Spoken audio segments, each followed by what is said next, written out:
नमस्कार मित्रांनो, मी आकाश परब. स्वागत आहे तुमचं एका नवीन व्हिडिओमध्ये. संख्या पद्धतीमधला आज 5वा प्रकार बघणार आहोत आपण. क्रमागत म्हणजे काय, सक्सेसिव्ह डिव्हिजन कसे सोडवणे.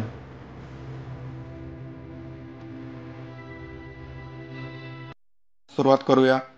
क्रमागत म्हणजे सक्सेसिव्ह डिव्हिजन. उदाहरण क्रमांक 1. एका संख्येला 9, 11 आणि 13 ने भागल्यावर बाकी 8, 9 आणि 8 मिळते, तर ती संख्या सांगा. तर ह्याच्यामध्ये काय करायचं माहिती आहे का, ह्याच्यामध्ये एक ट्रिक आहे, ते मी तुम्हाला सांगणार आहे. पहिल्यांदा वरच्या संख्या मांडून घ्यायचं, म्हणजे ज्याच्याने आपण त्या संख्येला भागणार आहोत ती संख्या मांडून घ्यायची. म्हणजे कोणते कोणते ती संख्या, 9, 11 आणि 13. 9, 11 आणि 13. मग आता ह्या संख्येने म्हणजे 9, 11, 13 या संख्येने भागल्यावर बाकी मिळते आपल्याला 8, 9, 8. मग हे ह्याच्या खाली बरोबर मांडून घ्यायचं. म्हणजे इथं 8 येईल, इथं 9 येईल आणि इथं 8 येईल. तर ते संख्या सांगा म्हणलेत. मग आता आपण काय करायचे, ह्याची मांडणी करून घेतलेली आहे आपण. मग अंतिम भागाकार काय नाही म्हणल्यावर आपण काय मांडावं लागेल, 1 मांडावं लागेल इथं. मग आता 1 गुणिले 13 किती होईल, 13 एकम 13 आणि प्लस करायचं. असं इथून गुणाकार करायचं, इथून प्लस करायचं. 1 गुणिले 13 13 आणि 13 प्लस 8 किती झाले, 21.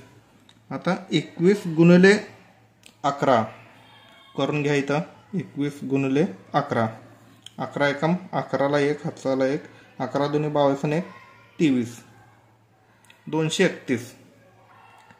आणि इथं प्लस करायचं आहे, इथं गुणाकार झाला, इथं प्लस करायचं आहे. 231 आणि प्लस 9 किती झाले, 240.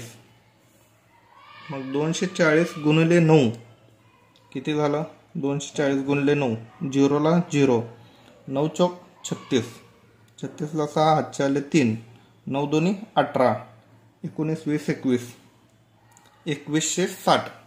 आणि हे 8 प्लस करून घ्यायचे इथं.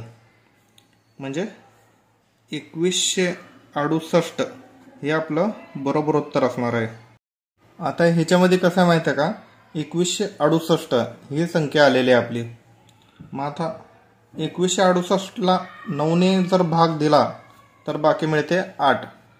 ह्याला 11ने भाग दिला तर बाकी मिळते 9 आणि 13ने जर भाग दिला तर बाकी मिळते 8.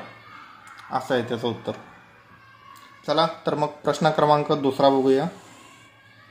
एका संख्येला 4, 5 आणि 6ने भागल्यावर बाकी 2, 3 आणि 5 मिळते, परंतु अंतिम भागाकार 7 असेल तर ती संख्या सांगा. आता इथं अंतिम भागाकार 7 दिलेला आहे. प्रश्न क्रमांक 1 मध्ये अंतिम भागाकार दिलेलं नव्हतं म्हणून आपण काय मांडलं होतं, 1 मांडलं होतं अंतिम भागाकार. मग इथं दिलेलं आहे म्हणून मांडून घ्यायचं. आपली पद्धत मांडून घेऊया. पहिल्यांदा 4, 5 आणि 6.